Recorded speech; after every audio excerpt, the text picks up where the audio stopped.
All right, guys. So today I wanted to talk about the U.S. Open Cup and the opportunity that that presents to players in the off season. I'm a little bit late to record this, so bear with me. I got a little bit busy on my end trying to help some guys out and doing a few things. So um, this will kind of have to be advice that you use for the next off season and the next U.S. Open Cup when that goes on, but what I noticed this off season is the opportunity that the U.S. Open Cup offers to players who maybe don't have that pro contract set right now. Um, I'm helping a number of uh, they're all professionals, they're all great players. Some have had previous professional contracts, some haven't, but they're all fantastic players and deserve a home. The question that comes up though a lot of times is if you're a professional, do I switch to an amateur status in order to put myself in a better situation? And I think that question answers itself. If it's putting you in a situation that's going to get more eyes on you and give you another opportunity that wasn't previously there, do it. Um, there's no sense in sitting at home and just hoping and praying, especially at this point, this stage in the year where clubs are going, the seasons have started. The Open Cup has kicked off.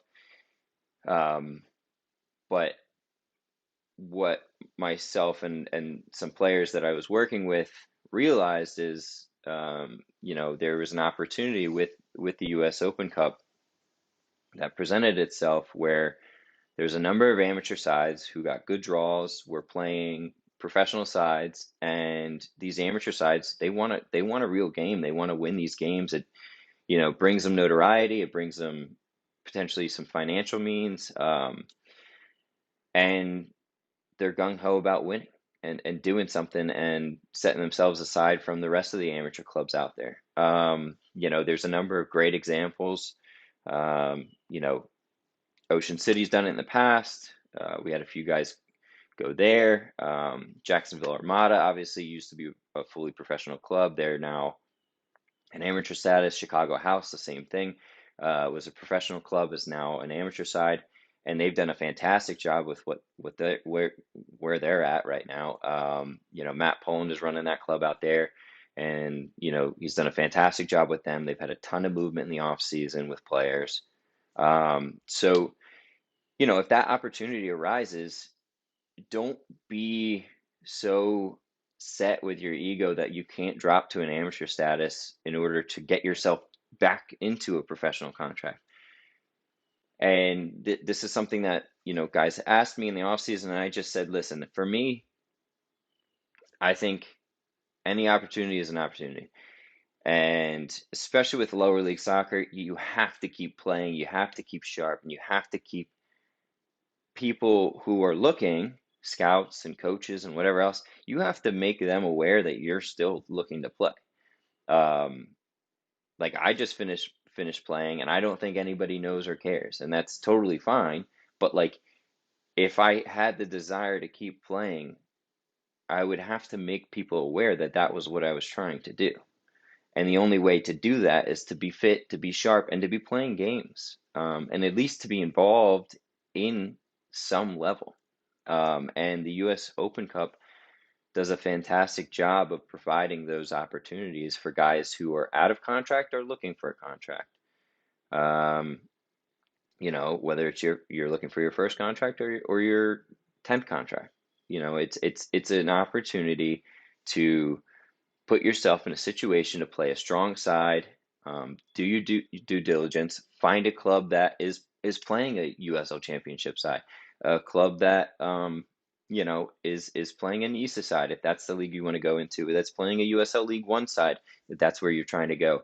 And honestly, contact somebody from the club you're playing against because now they know it never really stops, right? When you're a youth, you're sending out to colleges, you're sending out to schools to take a look at you at this tournament, take a look at you at this. It doesn't really stop at any point. When you're a professional and you're trying to continue to play professionally, people have to know.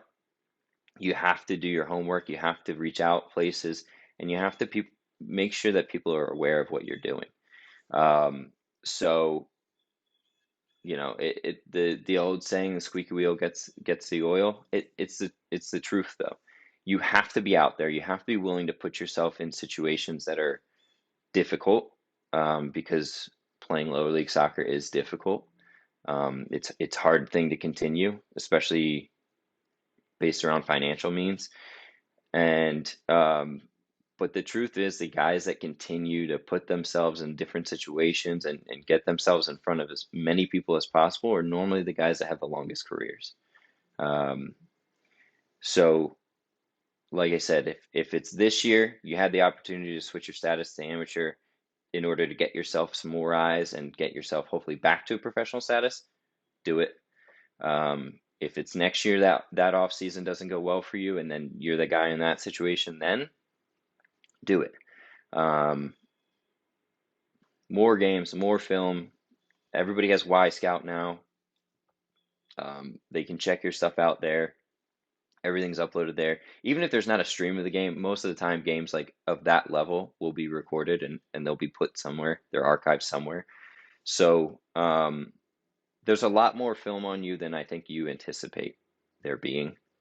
And coaches can take a look at you a lot easier than you think. So they need to know that you're playing. So that's my advice for today. I'll try to jump on and talk again soon, but don't let your ego get in the way of you finding the next thing. Thanks, guys.